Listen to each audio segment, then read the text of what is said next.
Ever since the announcement of Wild Appalachia, we have all been eagerly awaiting the appearance of the Sheepsquatch. Just like the cryptid hunters that we're about to talk about, the Fallout community searched thoroughly for this legendary creature, both in-game and in the game files. They found solid evidence of the Sheepsquatch, but still no sightings. Well, a few weeks later, on April 25th, there was a silent update to the game that released the beast onto Appalachia. And this time, it was no imposter. So how does Fallout Sheepsquatch compare to the real-life Sheepsquatch? How do you find it? And where does it come from? South of Dyer Chemical, north of Harper's Ferry, we come across the Southern Belle Hotel. Lying on a covered table next to the Protectron Boomer, we can find the January 2075 edition of Cryptid Hunter Monthly.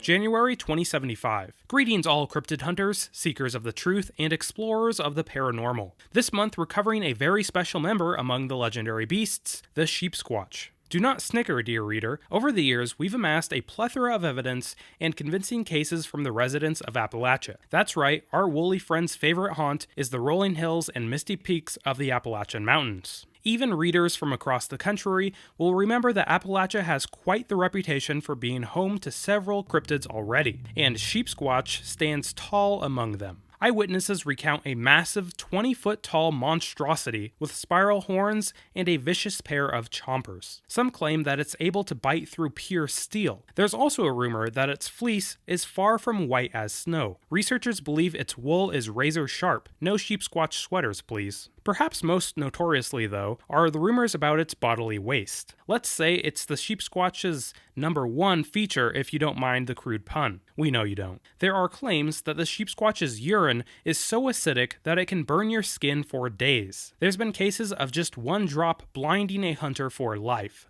Yikes. Of course, local governments in Appalachia have been covering up the Sheepsquatch for years. We think they may even be working with the Mothman to hypnotize doctors that treat Sheepsquatch urine patients. More on that in our March issue. Planning any hunts for the Sheepsquatch? Be sure to write in and let us know your findings. And as always, remember to stay safe, keep an open mind, and seek out the truth. Now the rest of the writing on this page is for another quest, which we will not be completing in this video. This paper gives a few key descriptions of the Sheepsquatch. One eyewitness recounts the beast being 20 feet tall with spiral horns and fleece that's razor sharp. It also says the Sheepsquatch's urine is extremely acidic. I wonder how it uses it as a weapon. Finally, this paper mentions that the local Appalachian government has been covering up this creature for years. This suggests that, unlike most of the other cryptids, the Sheepsquatch was not a creation cooked up in the labs of West Tech or had its DNA scrambled by the nuclear radiation. It sounds like the Sheepsquatch has been terrorizing Appalachia since way before the bombs fell.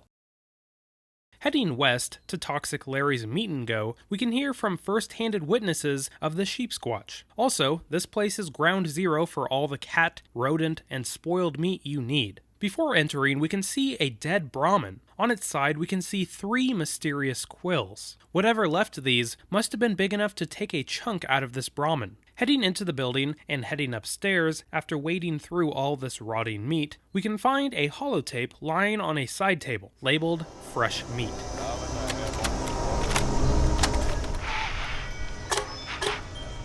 I smell new meat, warm blood, strong muscles, a stench like it's been around for centuries.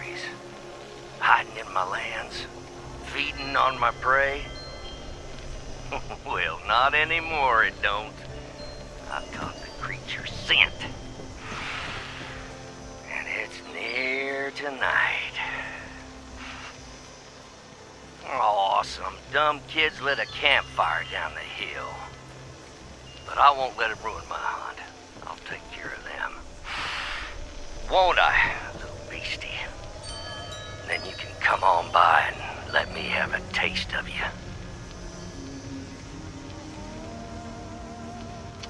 In this tape, Toxic Larry says he can smell fresh meat. Meat that has been around for centuries, again suggesting that the Sheepsquatch has been in Appalachia since well before the Great War. At the end, he says there are some dumb kids that made a campfire down the hill, so that's where we're headed next. Jumping down a few rocks, we come across the remains of their campsite. In the bed of a ruined truck, we can find what looks like a male skeleton. He has 2 mysterious quills sticking out of his chest and 1 jetting out of his eye socket. Next to his body, we can find the October edition of Cryptid Hunter Monthly. This issue doesn't say much about the Sheepsquatch, but it does mention the Mothman. We will be detailing the connections between these 2 monsters here later in the video. But the last entry is labeled A Sheepish Confession. From Michael Jefferson County. I was invited on a camping trip by this really pretty girl in my class. And the truth is, I only said yes because a Sheepsquatch was sighted near Berkeley Springs, and I really wanted to track it down. Does that make me a bad person? I hope it doesn't. I like Cindy, but she's no Sheepsquatch. The paper comments on this post by saying, "We understand, Michael, we understand." So it sounds like the person who wrote into this magazine might just be this skeleton that we are currently looking at. It did say he was going on a camping trip. We can learn more by turning around and checking out this tent. Inside we can find Cindy's journal.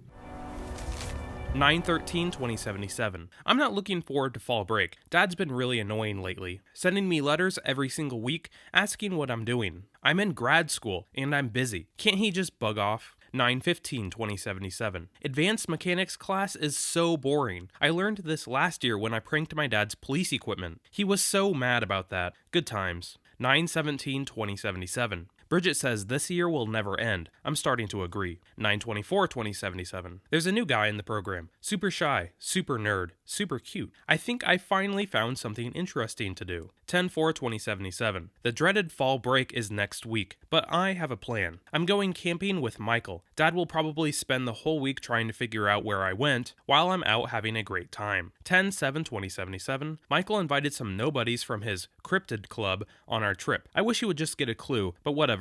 It's not like they're going to stop me from getting what I want. 10/10/2077. Bridget thinks Michael's impossible to seduce. Apparently, she doesn't know me, so we made a bet. And whoever wins does the other's homework for the rest of the year. I'll be recording my efforts for good use. Wish me luck, not that I need it. So it sounds like we have a cryptid hunter, a girl trying to get with a cryptid hunter, and Toxic Larry looking over the campsite. I wonder what's going to happen next. Luckily, Cindy did make a recording of the camping trip. We can find it on a bench near the campfire, labeled Date Night. Wow, it's a really nice night, isn't it? The stars are so beautiful here, not like at home. Yeah, definitely. It's good to be out here. Lots of stuff you can't find in the suburbs. Like, big trees? Did you hear something? What? No. Stop trying to scare me. You're so silly, Michael. Got really cold outside. And I'm only wearing this flimsy sundress. Why'd you wear something so thin to a camping trip? Well, you know, Michael, I was hoping you would,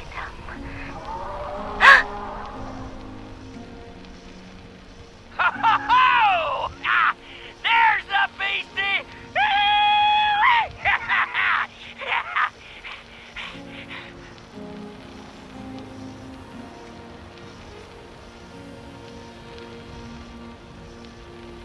No way! That must have been the Sheepsquatch! What? Michael, wait up! Are you crazy? You don't know who lives in that psycho shack? Michael, wait! As you saw, over by a nearby picnic table, we can find the remains of Cindy and her sundress, again skewered by mysterious quills. We can assume all 3 of these characters were killed by the Sheepsquatch. So the Sheepsquatch doesn't like humans very much, and is easily able to dispatch them by shooting its quills. At this point, there's really only one thing left to do. Let's go find ourselves a Sheepsquatch. Looking over to the mire, we can join the event called Free Range. In this event, you are tasked with herding and protecting a pack of Brahmin. Where the event starts, we find a downed Delano farmhand where we can find a note with its directive. Unit JGA2A, Proprietor, Delano Grange. Instruction set. Attach shepherd's crook. Begin loop. Target, Brahmin. Use shepherd's crook. Confirm direction, Delano's Grange. End loop. So this must have been a simple herding robot. I wonder what happened to it. Picking up the shepherd's crook off the robot's body, we can start to herd the Brahmin. Our objective is to lead the Brahmin safely up the hill. On our way up, we run into a few baddies that will try to kill the cows, but they are easily dispatched. Continuing up the hill, we hear a throaty howl, just like the one we heard on the holotape.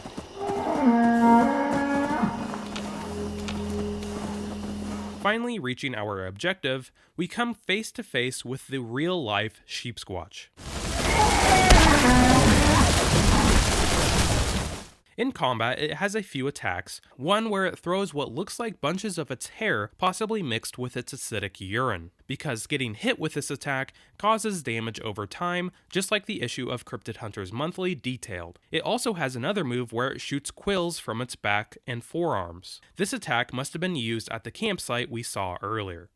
I decided to head over to the overgrown sundew, because there is a high probability that you can find one there. Here we can get a better picture of this hulking beast. If we look close, we can see those quills that were obviously fatal to soft targets. We can also see a tag on its ear. These are normally found on livestock raised on large farms. Not something you would find centuries ago, like Toxic Larry suggested. So that's pretty much all I have on the Sheepsquatch. I hope everybody enjoyed the video. If you did, make sure to hit the like button and subscribe. Also, if you have made it this far in my video, consider joining my channel's membership. You get a cool little cryptid symbol next to your name when you comment, and it goes a long way in supporting my channel, so thank you. Also follow me on Twitter, it's the best place for me to keep in contact with you guys. But anyway, this has been Widgeon TV, thanks for watching guys.